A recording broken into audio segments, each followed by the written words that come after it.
Storyfriends,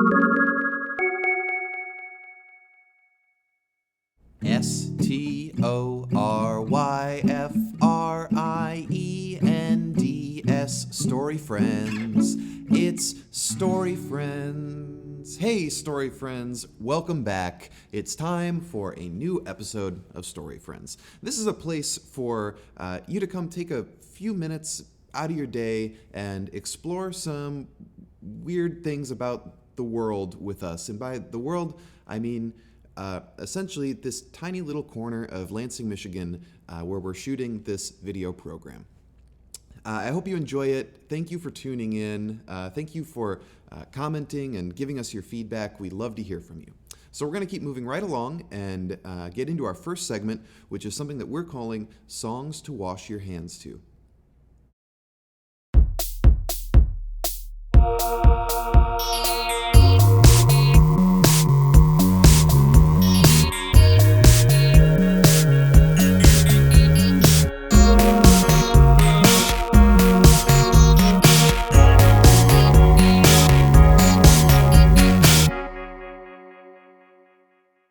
Where does your food come from? It comes from a farm. Let's go to one. It's farm time. Hi, Story Friends. I'm Adam from Ten Hens Farm in Bath, just a little bit of the ways down the road from Dylan and the Robin Theater. It's always an exciting time on the farm, but right now this time of year is especially exciting. The days are getting longer, the sun is getting warmer, and we are planting and seeding like crazy here. Today we're going to talk about transplants, which is just another word for baby plants. So you can see behind me here, we got a lot of lettuce and kohlrabi and other things in the ground yesterday. And today we are planting green onions or scallions and some personal sized 1-pound cabbages. We like to use plants that we grow in our greenhouse instead of just putting seeds in the ground because they outcompete weeds better, and it's also a shorter time until we can harvest some really good food than if we would put just seeds in the ground. So, I'm gonna go get these plant friends in with their other plant friends. That's it for now. Where does your food come from? It comes from a farm. Let's go to one. It's farm time. Hey, thanks for that update from the farm, Adam, and welcome back, Story Friends. It's time for a segment we are calling Favorite Plant, and this is a part of the show where I pull down one of my favorite plants that I'm growing in my house. And I show it to you and I tell you a little bit about why it's one of my favorites. So you might be able to see here, these are a couple of weird little cactus. Cactus are plants that grow in the wild. They grow out in desert climates. So they like places that are dry, they like places that are hot, they get a lot of sun and not a lot of water. And that's something kind of special about plants like this. They're nice and juicy, and these leaves are full of water, and they hold on to that. They're kind of like a camel. Do you know about camels? Camels have these humps that are full of water because they also like living in the desert, and they store all their water in there so they can hang out even when they don't get a lot of rain. And I think these are so interesting. It's kind of wonderful to me. Sometimes I just go and I go up to this plant at my house and I just look at it and I think, you're so beautiful and you're so strong.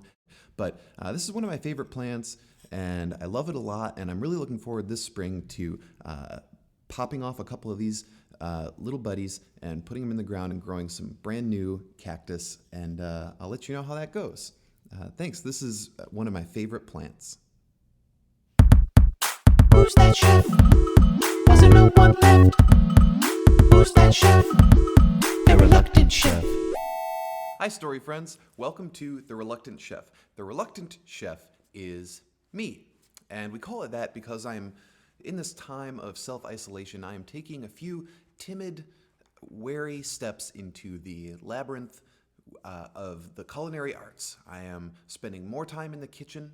I am trying to make healthy and lovely things for myself and my partner to eat while we spend a lot of time together at our house. I do cook in the before times, but it was a lot of the cooking I do for myself involves things that come out of a can and tortillas. So we're branching out, and it's exciting. And we had some success just the other day. I made a beautiful quiche, and quiche is great. It's basically mixing pie and breakfast foods, and both of those things are so great. And the way it works is you get a pie crust. You can make one of these too. It's really quite easy. A pie crust, you can buy them at the store. You can make your own. Then you fill it with vegetables, and if you eat meat, you can put some meat in there. And then you fill the rest of it with egg and put it in the oven, let it cook. And when you pull it out, you have this excellent pie. And you're seeing here we have a little bit of footage of this lovely quiche that we made. Fun fact about this first installation of The Reluctant Chef is we actually filmed this earlier, and I had the quiche here, and we were taking a look at it together, and then proceeded to go upstairs and eat the whole thing. And when I came back to look at the footage, it was all messed up. So we're shooting this for the second time, and all that was spared were these little shots of the finished quiche, but that's the only evidence that that ever existed. This is The Reluctant Chef, and we'll be back in just a minute. Who's that chef? Was there no one left? Who's that chef? The reluctant chef. Hey, story friends. Hey, I was just wondering what our neighbors are up to and how they're doing. Why don't we check in with them? Let's check on our neighbors. Checking on the neighbors, it's a neighbor check. Neighbor check. Neighbor check. Art is making me feel feelings. Art feelings, yeah. Hey, story friends. Welcome to Art Feelings. This is a part of the show where we choose a work of art and we talk about feelings. This piece today is by an artist named Martín Vargas, and Martín Vargas's work is here at the Robin Theater. This piece is titled The Art Gallery, and I'm getting a lot of time to spend here in this space with these works of art, and where I get to admire them and think about them and feel things about them. So I wonder what you feel about this piece. So we have these figures, and Vargas paints a lot of these types of figures, these rounded figures that come in many shades of many different colors, and he calls them his pudgies, and I like them a lot. And what we're seeing here is a museum full of pudgies looking at art about pudgies. And, we've got this young one that's pointing over here, wants to go see. And I guess this might be a papa pudgy with a mustache. How's that make you feel? Does that make you feel anything? What do you think about that? We've got this other figure who's looking from way across the room with their arms crossed, but sort of leaning in. Does that make you feel? What's that make you feel? This other one I think is interesting. It's holding a green card and looking kind of off into the distance, maybe with its eyes cast down. Does that make you feel anything? You feel anything about that one? I don't know. You don't have to. If you don't, that's totally all right. But I think one of the nice things about art is that it has the ability to make you feel things. Not every art will make every person feel a thing, but some art makes some people feel some things. Art is making me feel feelings. Art feelings, yeah. Chicha check, chicha check, chicha check, chicha check, chicha check, chicha check, chicha check, chicha check. She's a little dog sitting on the thing by the fire. It's a chicha check, chicha check, chicha check, chicha check, chicha check. How's she doing? Chicha check, doing great. Chicha check, chicha check.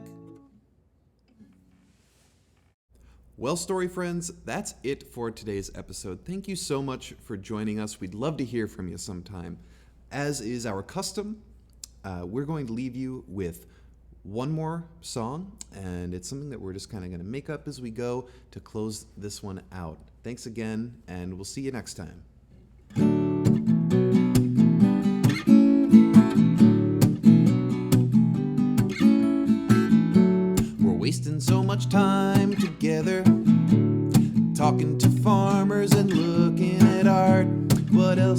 did we do today? Oh, we looked at some cactus, they are pretty cool. When I got that one down off the shelf, I gave the rest a little water 'cause it's springtime. And then it started snowing and the sun went away. What a weird day. But I hope you had a good time with me. I certainly enjoyed shooting this one. I'll be back very soon and keep doing cool stuff in the